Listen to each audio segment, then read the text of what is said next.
La Generalitat compta amb una base a l'aeròdrom de Castelló dotada de mitjans de prevenció i extinció d'incendis, atenció mèdica, una brigada helitransportada, mitjans aeris, així com un helicòpter sanitari per a l'atenció d'emergència.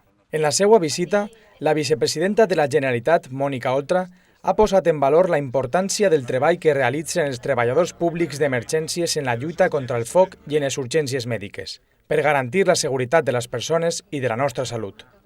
Per a nosaltres és molt important que des de lo públic defensem les nostres plantilles d'empleats públics. Això d'estar pendent de la llei d'estabilitat, del sostre de despesa, de no deixar contractar el que ens du és això, a que ens puguem quedar sense la meitat de la plantilla en un horitzó de molts pocs anys i, òbviament, els servicis públics estan per això, per atendre les emergències. D'altra banda, la portaveu del Consell ha recorregut algunes de les zones afectades per l'incendi forestal que va afectar els municipis d'Artana, Onda, Tales, Alcúdia de Veo i Eslida. En aquest sentit, Oltra ha reiterat la implicació i col·laboració de la ciutadania per a la prevenció d'incendis forestals.